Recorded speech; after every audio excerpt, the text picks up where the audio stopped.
Okay, here's the story as to why I'm giving my dog raw eggs. What are you girls doing over here? What are you girls doing all the way over here? This is where all the eggs are. Look at all of these eggs that I've been missing out on, girls.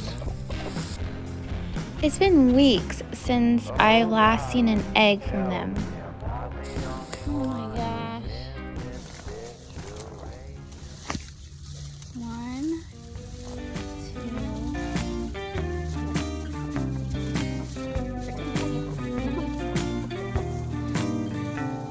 22. I don't even know if these are good anymore. If that. Sorry. But you can't put my eggs over here.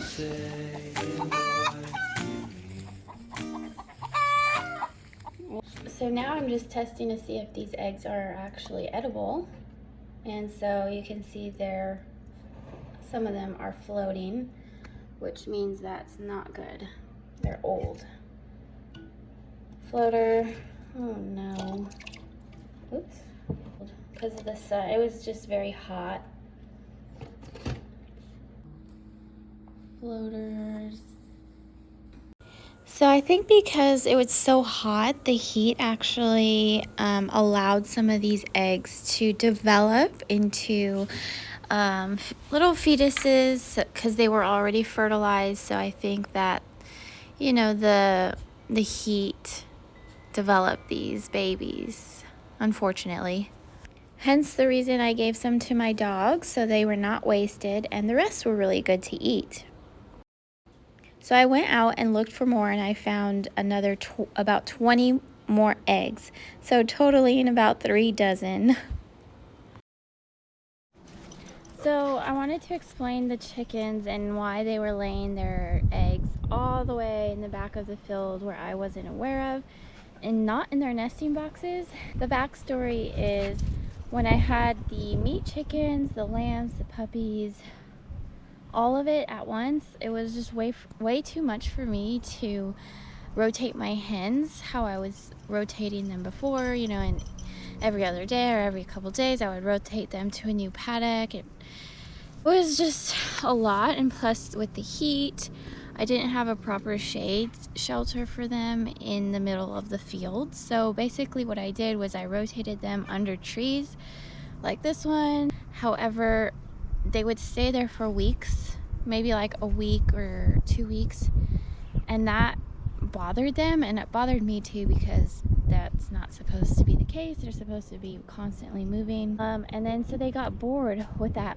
same area and space that they were in. So then they started flying out of their nets, and then they started playing where I wasn't aware, and I just didn't want to do that anymore. So now that some of the puppies are going to their homes, forever homes, I've actually wrangled up all the chickens and placed them in here to train them back into rotational grazing and then being able to coexist. I know that there's a pecking order, but just being in one common area, and then I'll be able to collect their eggs right in there where they're laying. So it's a tight rein for them, because before they were just free ranging wherever they wanted. After I let them loose, you know, from their nets, I wasn't able to rotationally graze them properly,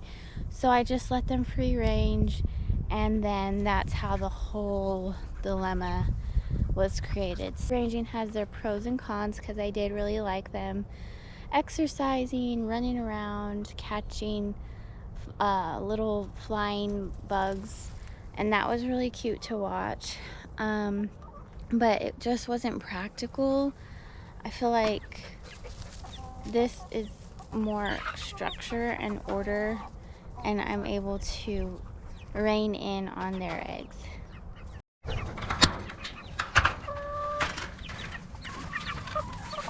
So in here we have their setup. I have their food, water, and then nesting boxes. It's shaded, but it's still very hot because we're in the middle of the field, but at least they're out of the sun. Yeah, I bought them a little clip-on fan mister, so that, we'll see if that helps. I haven't been able to put it in during the heat because it's charging right now, but I think that'll help.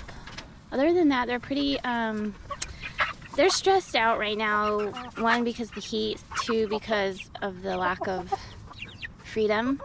But I try to keep them busy. I've hung up some sunflowers, which they really liked, and actually I think I'm gonna go get them a treat.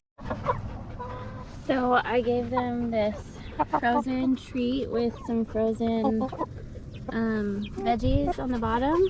Right now, as it just turns into liquid, they're gonna just enjoy the fresh water. I'm also noticing a lot of like bare backs, like missing feathers and sunburns, so I decided to go ahead and treat them with this calendula cream.